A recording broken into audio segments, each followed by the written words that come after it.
ကလေးကတိတ်ဆိုးတယ်လားကလေးကတိတ်ဆိုးတာပဲအရန်ဆိုးတာပဲဘလို့လောရမလဲကိုမသိဘူးဆိုပြီးကျမပြောချင်တာလေးကတော့စိုးတဲ့ကလေးမရှိပါဘူးမပြိုးထောင်တတ်တဲ့လူကြီးပဲရှိကလေးတွေကစိုးတယ်လူဆိုးဂျစ်ကန်ကန်ကောင်းစသဖြင့်သစိမ့်မကတ်ကြပါနဲ့တကယ်တော့ဘလို့အရာတွေကိုစိုးတယ်လို့သတ်မှတ်ကြပါသလဲလို့မေးလိုက်ခြင်းတယ်ကျွန်တော်သိရတဲ့လောက်ကတော့စိုးတယ်လို့သစိမ့်ကတ်ခံရတဲ့ကလေးအများစုကိုသေချာလေးလာကြည့်ရင်တော့တကယ်တော့တိတ်ညံကောင်းလွန်းနေတာပါဥပမာကျွန်တော်သားလို့ပေါ့ကျွန်တော်သားလေးကနေရာတကာမှာတိကျင်စိတ်ပြင်းပြပြီးတော့ဘာမဆိုးအသက်အဆန်းမြင်နိုင်လေ့လာနေတတ်တဲ့ကလေးတငယ်ကျွန်တော်ကလည်းကလေးရဲ့စူးစမ်းလေးလာမှုကိုပိတ်ပင်တားဆီးတတ်တဲ့မိဘမဟုတ်လေတော့ကလေးကိုထိန်းချုပ်မှုကင်းစွာနဲ့သူနှစ်သက်ရကိုလှုပ်ခွင့်ရနေပါတယ်အဲဒါကြောင့်လည်းအပြင်သွားတဲ့ခါမျိုးမှာဆိုရင်အများအမြင်မှာလူ2ယောက်လောက်ကိုလည်းမနာရအောင်နောက်တစ်ခေါက်ခေါက်လိုက်ထိန်းနေရတဲ့ဒီကလေးကိုကြည့်ပြီးတော့တချို့လူကြီးတွေကမှတ်ချက်ပေးတယ်ဒီကောင်ကသိစော့တာမြောက်ရှုံးနေတဲ့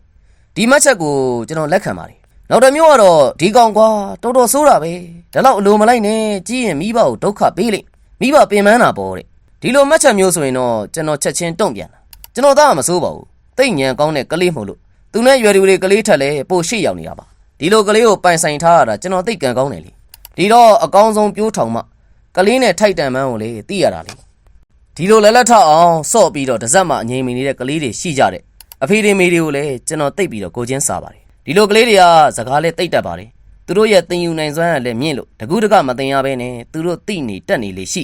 ဒီလိုကလေးမျိုးရဲ့မိဘတွေရှိရင်လေပြိုးထောင်ပုံလွဲမှားမှာစိုးလို့ဒါမှမဟုတ်ပဲသတိမပြုတ်မိပဲနဲ့အမှားလုံးမိလိုက်မှာစိုးလို့ကျွန်တော်အနေနဲ့လည်းနီးလန်းလေးတချို့လည်းမျှဝေပေးပြရစီဒါတွေကိုလုံးဝမလုပ်ပါနဲ့တိချက်ကတော့သူတို့ကိုမတားဆီးပါနဲ့သူ့အရွယ်အနေနဲ့အန်ရရှိနေတာမျိုးဆိုရင်တောင်နားဝင်အောင်ညှိနှိုင်းပြောဆိုပြီးမှတားဆီးပါဥပမာ3နှစ်အရွယ်ကလေးဟာရေနွေးထဲ့တဲ့ဖန်ခွက်ကိုသူ့လက်လန်းမမီတဲ့တင်ရကနေအိတ်ခမ်းထဲကိုယူခြင်းနဲ့ဆိုပါတော့အဖေတွေမေတွေတိထားမှလည်းသူဘာလို့ယူခြင်းတာလဲဆိုတာပဲသူဘာလို့ယူခြင်းတာလဲမသိသေးပဲနဲ့မတားနဲ့မသိသေးရင်အကြောင်းရင်းကိုအရင်မေးကြည့်လို့ तू ကအိတ်ခမ်းထဲမှာဖေဖေအတွက်ယူပေးမလို့ဆိုရင်တိတ်ကောင်းတဲ့ယူရချက်လေးတွေဖြစ်နေတာမဟုတ်လို့သူတို့သားလေးတိတ်လိမ်နေမှာပဲလို့ချီကျူးပေးရမယ်ပြီးရင်သားရဲ့ဒီနေရာမှာရေအေးတာဆိုရင်အဖေအမေကယူခွင့်ပေးမှာပေါ့အခုကရေနွေးဆိုတော့ဖိတ်ကြရင်သားအပူလောင်မှာစိုးလို့သားကိုစားမေမေကယူပေးမယ်နော်ဖေဖေကယူပေးမယ်နော်နောက်ကြသားလုံနိုင်တဲ့အရွယ်က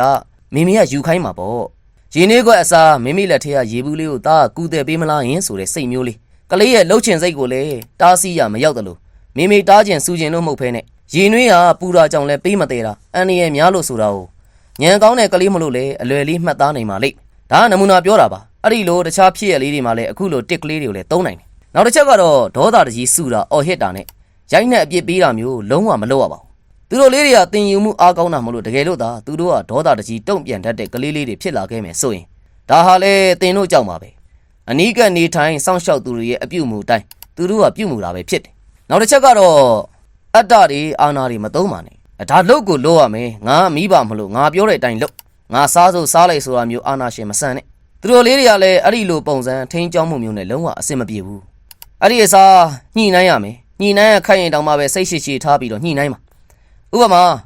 ကျွန်တော်သားဆိုရင်ကျောင်းသွားကန်ဒီတိုင်းရစ်ပါတယ်ကျောင်းရောက်တိုင်းလည်းမပြောပေးမဲလေသွားကန်ဒီကြရင်လည်းမသွားချင်ဘူးလို့ကြီးကြတဲ့အခါမှာသားတစ်ပတ်လုံးကျောင်းတက်ရင်တရက်မှကြီးမကြဘဲနဲ့ကောင်းကောင်းသွားရင်ပိတ်ရကြရင်ဖေဖေကမေမေကသားသွားချင်တဲ့တနေရာကိုလိုက်ပို့ပေးမယ်ဆိုတာမျိုးပေါ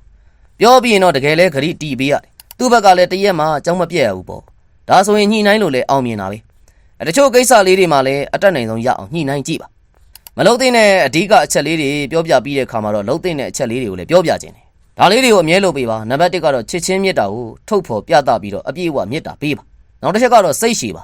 ကိုယ်တိုင်လိုလားစွာခေါ်ဆောင်လာခဲ့တဲ့ကလေးလေးကိုစိတ်မရှိနိုင်တာတော့မဖြစ်သင့်ပါဘူးတခါတရံစိတ်တူတာစိတ်မရှိတာဖြစ်နိုင်ပေမဲ့အဲ့ဒီအချိန်ကျရင်လည်းဒီလိုအချိန်ရလဲခဏပါပဲသူတို့လေးတွေကြီးလာတာမြန်ပါတယ်လို့တွေးဖို့လဲ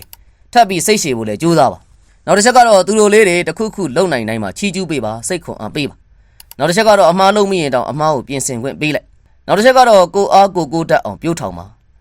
ါနောက်တစ်ချက်ကတော့ကလေးဟာအတန်းရှင်းလိုချင်တဲ့အခါမှာဘလောက်ပဲလုံများနေပါစေလှည့်ကြည့်ပေးလိုက်အတိမတ်ပြုတ်ပေးလိုက်ကလေးကိုအချိန်ပေးပါတရက်ကိုအနည်းဆုံး1နာရီတော့ family bonding time လေးကိုထားပြီးတော့ကလေးအတွက် quality time လေးကိုလည်းဖန်တီးပေးအဲ့ဒီချိန်မှာအလုပ်တွေမလုပ်ဖဲနဲ့ကလေးနဲ့တူတူစာဖတ်တာအဒီဘိတ်တွေလောက်တာတွေမျိုးပြီးရင်လည်းစော့ကစားတာမျိုးလုပ်ပေးကျွန်တော်ကတော့ညအိတ်ခန်းဒီသားကိုတိတ်ခန်းဒီမှာလည်းအဲ့ဒီလိုလေးတွေအချိန်ပေးလေရှိနောက်တစ်ချက်ကတော့ကလေးပြောတဲ့စကားကိုတလိပ်တစားနားထောင်ပြီးအတိမတ်ပြုတ်နောက်တစ်ချက်ကတော့မေးခွန်းများမေးခွင့်ပြုတ်ပြီးတော့အကောင်းဆုံးဖြေဆိုနိုင်မှုလဲကြိုးစား နောက်ဆုံးတစ်ချက်ကတော့ပတ်ဝန်းကျင်ကောင်းဖြစ်အောင်လဲဖန်တီးပေးပြီးတော့ကလေးအတွက်လဲစံပြမိဘဖြစ်အောင်နေထိုင်ပေးပါ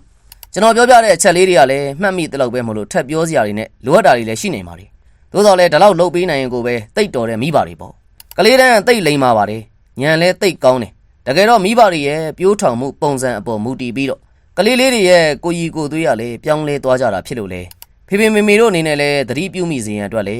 ဒီအကြောင်းအရာလေးတွေကိုလည်းတင်ဆက်ပေးလိုက်ပါတယ်